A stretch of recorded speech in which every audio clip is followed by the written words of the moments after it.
Hello friends and welcome to the Exams Made Simple, and we are back again with the Hindu Complete Newspaper Analysis for 24th of March 2019. तो 24 मार्च 2019 का news analysis देखेंगे. Today Sunday there will be two newspapers. ज़्यादा कुछ खास आया नहीं था दूसरे में, but we will be covering that also. Let's start with the questions first. First question is, consider the following countries: Canada, France, United States, India, Russia. Which of the following are the members of G7? G7 के members कौन कौन से हैं? Options are 1, 2, 3, 2, 4, 5, 1, 3, 4, 5 या 1, 2, 3, 5. Question number 2 is Indian Statistical Institute ISI, Indian Statistical Institute, which recently presented its report on the sample size of voter verifiable paper audit trail यानी कि VVPAT slip counting to the Chief Election Commissioner. It is under which of the following ministries? Options are Ministry of Parliamentary Affairs, Ministry of Human Resource and Development, Ministry of Home Affairs या none of the above. Question number 2 is question number 3 is, which of the following communities paintings are being promoted by Telangana Tribal Welfare Department on Amazon, the largest e-commerce marketplace? तो कल मैंने इसके बारे में आपको बताया था. Options are A, first is Gond, second is Koya, third is Naikpod या फोर्थ विभील. तो आपको बताना इनमें से कौन कौन सी ट्राइब की पेंटिंग्स को प्रमोट किया जा रहा है. Options are 1 and 2, 1, 2 and 3, 1, 2, 3 and 4 या 2 and 3. So these are the three questions for you today. Please do try to answer these questions in the comment section below. You can also find our PDFs from the link given in the description and comment section below. Now the first news is that initial hurdles hits PAN Aadhaar links. अब देखो, जैसे income tax return के लिए सबसे important चीज़ अभी हमको ध्यान में रखनी है कि इनकम टैक्स रिटर्न फाइल करने के लिए पैन और आधार का लिंक होना ज़रूरी है. ओके, नाउ अभी हो क्या रहा है, बेसिकली जो सॉफ्टवेयर है पैन कार्ड का, the pan card software is a outdated version, it's a old system. जो पूरा सिस्टम था वो थोड़ा पुराना सिस्टम है. देयरफॉर इनिशियल्स जो हैं आपके वो नहीं ले रहा है. That software is not taking your initial, the old system is not taking your initials. And आपका आधार जो है वो लेटेस्ट टेक्नोलॉजी पे बेस्ड है, लेटेस्ट सिस्टम पे बेस्ड है. Therefore it is able to take that. So what is happening is that the identity of many persons is not being verified because of this thing, क्योंकि वो initials ले नहीं रहा है pan का system, and इस कारण से आइडेंटिटी पूरी प्रूफ नहीं हो पा रही है. So because of this reason the linking is not possible. The linking होनी चाहिए थी पैन और आधार की, वो पॉसिबल नहीं हो पा रही है. And the income tax authorities have told this that कि इसका कोई सोल्यूशन भी अभी उनको नहीं समझ में आ रहा है. They have not found any solution for this.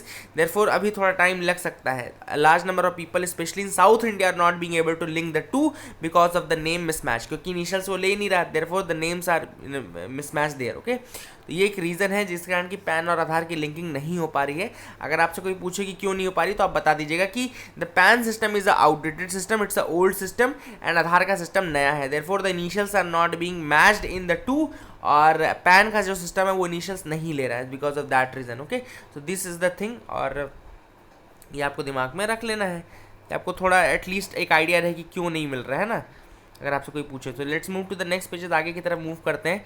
Sunday है, बहुत ज़्यादा न्यूज़ आई नहीं, तो और स्पेशली अब इलेक्शन शुरू होने वाला है ना, तो आधे से ज़्यादा न्यूज़ तो अब इलेक्शन के ऊपर रहेगी. देखो 50-60% जो पेपर रहेगा वो अब सिर्फ इलेक्शन पे रहेगा, इसलिए ज़्यादा अपने को न्यूज़ अभी नहीं मिलेगी. Elephant protection campaign gets a गतिमान पुश. अब एलिफेंट प्रोटेक्शन के लिए गतिमान एक्सप्रेस ने एक स्टार्ट किया इनिशिएटिव. गतिमान एक्सप्रेस जो है वो सेमी हाई स्पीड ट्रेन है इंडिया की. गतिमान express is a semi high speed train in India. ये भी अपने आप में एक प्रीलिम्स का क्वेश्चन है गतिमान एक्सप्रेस के ऊपर. अगर पूछे कि कैसी ट्रेन है, it's a semi high speed train, and that ferries nearly 45,000 tourists between Delhi and Jhansi every month. Delhi से झांसी के बीच में चलती है गतिमान express, and it is actively promoting elephant protection in partnership with wild life SOS. Okay, तो wild life SOS के साथ मिलकर ये प्रमोट कर रही है एलिफेंट प्रोटेक्शन को. सीट्स हैं और अपने उसमें उन्हें बहुत सारे मैसेज दिए हैं, जैसे कि वाइल्ड लाइफ SOS जो है उसने लॉन्च किया था refuse to ride campaign. Okay, this a very important campaign, refuse to ride. जैसे आपने देखा होगा कि लोग अपने बच्चों को या खुद भी हाथियों पे चढ़ाते हैं, इनकी राइड लेते हैं, तो इसको रिफ्यूज़ टू राइड कैंपेन के अंतर्गत वाइल्ड लाइफ SOS ने चलाया था कि आप प्लीज़ उन पे जॉय राइड्स ना करें जो आप जॉय राइड्स करते हैं, बिकॉज दैट इज़ वो बहुत ज़्यादा डेंजरस होता है एलिफेंट्स के लिए भी, क्योंकि बहुत से जो लोग होते हैं जो एलिफेंट्स को वहाँ पे कंट्रोल करते हैं वो बिल्कुल ध्यान नहीं देते, कुछ करके उनकी चोट को भी कंसील करने की कोशिश करते हैं, छुपाने की कोशिश करते हैं ताकि जो टूरिस्ट है उनको ना दिखे. और बहुत सारे हाथी ऐसे रहते हैं जो कि बहुत अलग अलग अलग तरीके के वुंड्स उनके रहते हैं, घाव रहते हैं, फिर भी उनको यूज़ किया जाता है इस तरह से ऑब्जेक्टिवली यूज़ किया जाता है। तो प्लीज़ एक ये कैंपेन थी refuse to ride campaign by wild life SOS, and बहुत ज़्यादा इनके ऊपर एक तरह से आप कह सकते हैं कि बहुत ज़्यादा इनके ऊपर अत्याचार भी किया जाता है, एलिफेंट्स के ऊपर इनको मारा जाता है, टेम किया जाता है इस तरह से कि ये बैठें खड़े हों, उस तरीके से करने लगें। तो अब इतने जो राजा होना चाहिए था जंगल का, उसको इस तरह से आप ट्रीट करेंगे, that is not a good thing, है ना। तो India semi high speed train Gatiman express along with wild life SOS। अब आपको यहाँ पे मैं 2 चीज़ें बताऊंगा। एक है वाइल्ड लाइफ SOS के बारे में, इसको WSOS भी बोलते हैं, wild life SOS। It's a conservation non profit in India, याद रखिएगा, conservation non profit agency in India. It was established इन 1995 में ही मिड डे मील भी शुरू हुआ था, याद रखेगा, है ना। तो मिड डे मील भी 1995 में ही शुरू हुआ था। वाइल्ड लाइफ SOS जो कंजर्वेशन नॉन प्रॉफिट इंडिया में बना है वो भी 1995 में हुआ था। Its prime objective is rescuing and rehabilitating the wild life in distress in the country. Okay, जो डिस्ट्रेस में है वाइल्ड लाइफ उसको रिहेबिलिटेट करना है, उसको रेस्क्यू करना है एंड प्रिजर्व करना है इंडिया की नेचुरल हेरिटेज को। It is currently one of the largest wild life organisation in South Asia की one of the largest wild life organisation है। दूसरी चीज़ मैं आपको AWBI के बारे में बताना चाहता था, यानी कि animal welfare board of India. तो animal welfare board of India का जो हेडक्वार्टर है वो बल्लभगढ़ हरियाणा में है एट प्रेजेंट, बल्लभगढ़ हरियाणा में।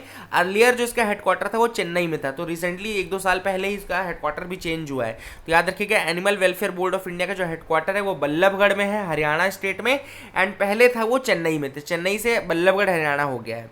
एंड ये एक स्टैट्यूटरी बॉडी है, जो कि ministry of environment forest and climate change के अंतर्गत आती है। ये बनी कब थी? It was established in 1962 under section 4 of prevention to cruelty act of 1960। तो 1962 में ये बनी थी, section 4 of prevention to cruelty of animals act 1960 के अंतर्गत ये बनी थी। ओके, तो याद रखिएगा, prevention of cruelty to animals act 1960 में आया, उसके सेक्शन 4 के तहत 1962 में animal welfare board of India बनाया गया।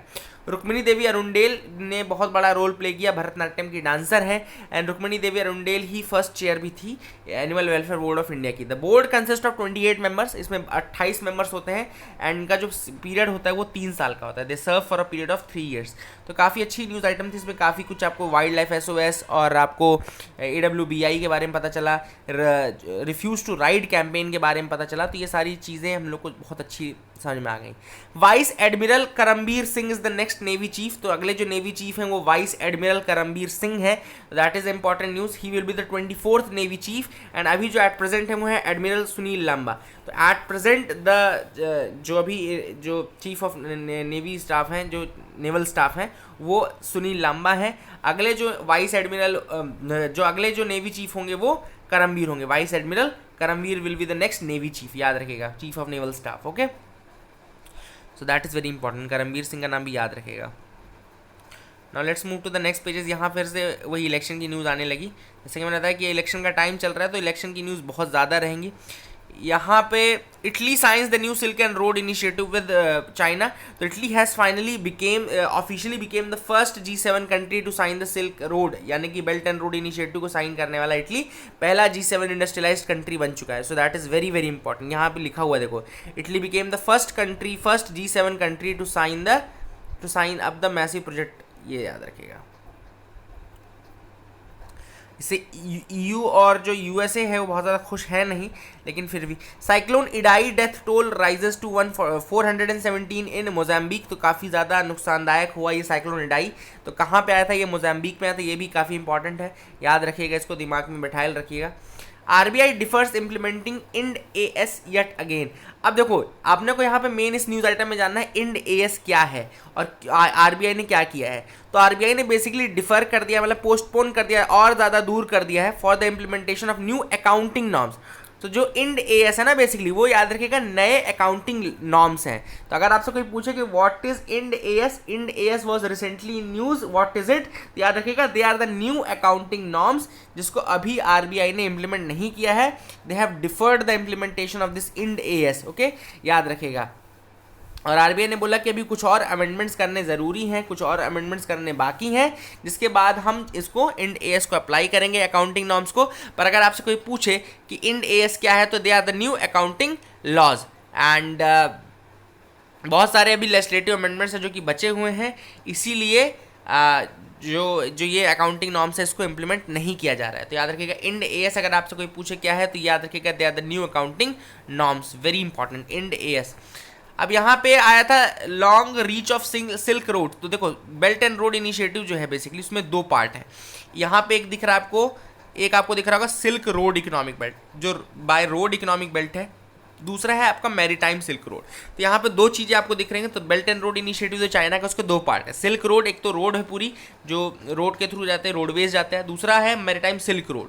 सिल्क रोड मतलब कि जो आपका वाटरवेज के थ्रू जाता है। तो यहाँ पे देखो रेड वाला जो है वो रोड वाला है, जियान प्रोविंस से निकलता है, देन आपका उरुमकी, तेहरान ईरान में, Istanbul, then Moscow, then Rotterdam Netherlands तक देखो जा रहा है। देन अगर आप अपना मैरीटाइम देखें तो मैरीटाइम में फुझू, ग्वांगझू, हनोई, यहाँ पे Kuala Lumpur, Jakarta, Colombo, Kolkata, India का कोलकाता भी है जो कि मैरीटाइम में आता है। याद रखिएगा अगर आपसे कोई पूछे कि इंडिया का क्या कोई पार्ट बेल्ट एंड रोड में आता है तो हाँ बिल्कुल, कोलकाता में जो पॉइंट है वो आपका पार्ट है आपके मैरीटाइम सिल्क रोड का, मैरीटाइम का पार्ट है, उसमें एक पॉइंट आता है। देन नायरोबी आपका इधर से एथेंस, और यहाँ पे वेनिस इटली। तो मैरीटाइम रूट में वेनिस इटली आता है। तो ये याद रखिएगा, आपको याद रखना है। तो more than 150 countries have signed this belt and road initiative. और इसका जो अनाउंसमेंट हुआ था वो कजाकिस्तान में 2013 में किया था जी जिनपिंग ने। ओके, तो जी जिनपिंग ने 2013 कजाकिस्तान में इसका मतलब अनाउंसमेंट किया था बेल्ट एंड रोड इनिशिएटिव का, तो वो बताया गया है। देन रोम ने भी इंडोर्स कर लिया, यानी कि इटली ने इंडोर्स कर लिया है। The first among the G7 of the industrialize countries to do so. काफ़ी ज़्यादा बड़ा हो गया, 1000 से ज़्यादा प्रोजेक्ट चल रहे हैं बेल्ट एंड रोड इनिशिएटिव के। Lokpal powers and duties. अब लोकपाल काफ़ी ज़्यादा न्यूज़ में है, पीसी घोष हमारे इंडिया के पहले लोकपाल बन गए हैं। तो अब इनके पावर्स, ड्यूटीज़, कौन कौन किस किस पब्लिक सर्वेंट को कवर करता है ये एक्ट, वो सब देख लेते हैं। तो लोकपाल का जो जुरिस्डिक्शन होता है तो वो देखिए किसके किसके ऊपर होता है। Who are the public servants covered by this act. देखो बहुत इंपॉर्टेंट है ये। तो who are the public servants covered by this act? Anyone who is और has been a prime minister और a minister in union government और a member of parliament as well as officials of the union government under group A, B, C and D.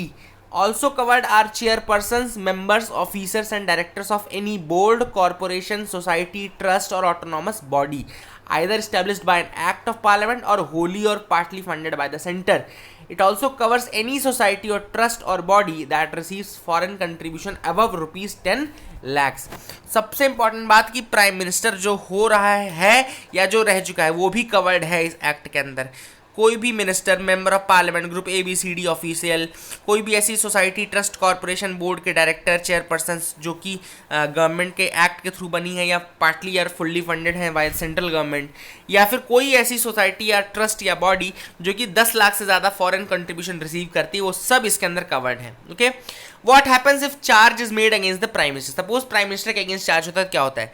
याद रखिएगा, the Lokpal can not inquire into the any corruption charge against the prime minister if the allegations are related to international relations, external and internal security, public order, atomic energy in space, unless a full bench of the Lokpal consisting of its chair and all the members considers the initiation of the probe. जब तक कि पूरी bench जो है वो consider नहीं करती है प्रोब को, एंड एटलीस्ट 2/3 जब तक उसको अप्रूव नहीं करते हैं, तब तक लोकपाल जो है ही can not inquire into any corruption charge on the prime minister. That is very very important. Okay, and ऐसी जो हियरिंग होगी ये कैमरा के ऊपर हो, कैमरा के सामने होगी। And if the complaint is dismissed the record shall not be published to और मेड अवेलेबल टू एनीवन। याद रखिएगा। अब कैसे कंप्लेंट हो सकती है? The complaint should be in a prescribed form. एक प्रिस्क्राइब्ड फॉर्म है, उसी में कंप्लेंट होनी चाहिए। And must pertain to an offence under the prevention of corruption act, और उसी काम के लिए होनी चाहिए जो ऑफेंस दिया गया है प्रिवेंशन ऑफ करप्शन एक्ट के अंतर्गत। किसी भी पब्लिक सर्वेंट के रिगार्डिंग आप ऐसा कर सकते हैं। So that is very very important. Okay, फिर यहाँ पे फंक्शनरीज कौन कौन से लोकपाल के अंतर्गत? तो Lokpal will have a secretary as well. एक सेक्रेटरी होगा who will be appointed by the Lokpal chairperson. जो लोकपाल चेयरपर्सन होगा वो अपॉइंट करेगा from the panel of names prepared by central government. तो कुछ नाम रहेंगे जिनको प्रिपेयर कौन करेगा? सेंट्रल गवर्नमेंट, और उन नामों में से सेलेक्ट करेगा जो चेयरपर्सन रहेगा लोकपाल का, वो कि वो सेक्रेटरी होगा। The secretary will be of the rank of secretary to the government of India. जो सेक्रेटरी होगा he will be of the rank to secretary of government of India. Lokpal will also appoint an inquiry wing headed by a director of inquiry and a prosecution wing headed by a director of prosecution. तो जब तक ये सब officials नहीं आते तब तक government will have to make available officers and staffs from its ministries and departments. याद रखिएगा, तो गवर्नमेंट को अवेलेबल करने पड़ेंगे, अदरवाइज ये सब मेंबर्स वहाँ पे रहेंगे।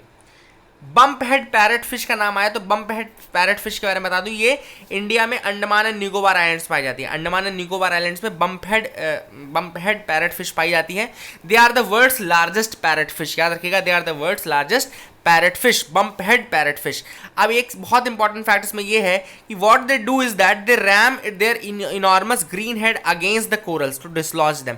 कोरल्स में जाके अपने सिर को मारती हैं, रगड़ती हैं और उसको डिसलॉज करती है। देखो, देखने में ये प्रोसेस जो लग रही है वो बहुत ज़्यादा डिस्ट्रक्टिव लग रही है to the corals, but actually होता क्या है कि इस प्रोसेस के कारण जो कोरल ग्रोथ है वो और ज़्यादा होती है एंड जो इकोसिस्टम है वो और ज़्यादा हेल्दी हो जाता है। तो बेसिकली बम्प हेड जो पैरेट फिश है वो अपने सर को जाके धम से मारती है उस पे, किस पे, कोरल्स में। एंड अगर आपको लग रहा है कि वो कोरल्स को नुकसान पहुंचाती है तो बिल्कुल ऐसा नहीं है। कोरल्स में और ज़्यादा ग्रोथ होती है और ज़्यादा अच्छा इकोसिस्टम हो जाता है। बम्प हेड पैरेट फिश नाम है। ओवर फिशिंग के कारण अभी ये बहुत ज़्यादा परेशान है and they are vulnerable under the IUCN status. IUCN के according they are vulnerable. Okay, याद रखिएगा, वल्नरेबल है IUCN के अंतर्गत ये। अब यहाँ तो ये न्यूज़ आइटम्स हो गए सारे, है ना। Let's move to the second page. यहाँ पे ज़्यादा नहीं, एक दो न्यूज़ ही हैं जो अपन डिस्कस करेंगे। तो जेट एयरवेज़ का आपको बिल्कुल पता चल रहा होगा, जेट एयरवेज़ में सैलरी नहीं दे पा रहे हैं जिस कारण कि बहुत सारी जो प्लेन्स हैं वो बंद हो गए हैं। सन एंड द सी, यहाँ पे a team from IIT Madras, IIT Madras की एक टीम है जिसने सेटअप किया है country's first solar powered desalination plant at Kanyakumari. याद रखिएगा, IIT मद्रास ने सेटअप किया है country's first solar powered desalination plant in Kanyakumari. This plant can generate 10,000 litres of fresh water a day. 10,000 litre से ज़्यादा फ्रेश वाटर एक दिन में ये प्रोड्यूस कर सकता है। And this technology is local and time tested said the team. एक 1.22 करोड़ प्रोजेक्ट है and this was funded by ministry of earth sciences. जो ये प्रोजेक्ट है वो मिनिस्ट्री ऑफ अर्थ साइंसेज ने फंड किया था। That is very very important. और कंट्री का पहला डीसैलिनाइजेशन इस तरीके का प्लांट है जो कि कन्याकुमारी में सेटअप किया गया है। It is country's first solar powered desalination plant, country's first solar powered desalination plant, IIT Madras. याद रखिएगा। यूरोप का पहला अंडर वाटर रेस्टोरेंट, मैंने आपको बताया था, यूरोप का पहला अंडर वाटर रेस्टोरेंट है जो कि नॉर्वे के सदर्न टिप में आया है। नॉर्वे के सदर्न टिप में इसका नाम है under, the name is under. Okay, ये बहुत इंपॉर्टेंट है, ये भी याद रखिएगा। अंडर, नेम अंडर है, नॉर्वे में आया है, यूरोप का पहला है। Varanasi by design. एक और न्यूज़ आइटम मैं आपको बताना चाहूँगा, वो न्यूज़ है रिगार्डिंग राभाज, है ना। राभा एक कम्युनिटी है बेसिकली, कहाँ की है मैं आपको बस वो बताना चाहता हूँ। Okay, wait for here it is. तो यहाँ पे आपको दिख रहे होंगे कुछ कम्युनिटी के लोग, ट्राइबल कम्युनिटी के लोग हैं। They are the Rabha people. Okay, तो राभा पीपल के बारे में आपको बताता हूँ। राभा और Rava, it's an indigenous Assamese community. Basically ये असामीज़ कम्युनिटी, इंडिजिनस कहाँ की कम्युनिटी है राभा? इंडिजिनस असामीज़ कम्युनिटी है और ये 3 स्टेट्स में पाई जाती है, असम, मेघालय एंड वेस्ट बंगाल में पाई जाती है। असम, मेघालय एंड वेस्ट बंगाल में पाई जाती है और ये एक्चुअल जो है असमीज़ कम्युनिटी है, असम, मेघालय, वेस्ट बंगाल में पाई जाती है। राभा नाम है इनका एंड द लैंग्वेज ये आइदर असमीज़ बोलते हैं या राभा बोलते हैं, राभा डायलेक्ट भी बोलते हैं। That is very very important, make sure you remember this and that is it for the day friends. I hope you like our video. Please do like, share, subscribe, keep loving us, keep sharing us. Thank you and have a nice day.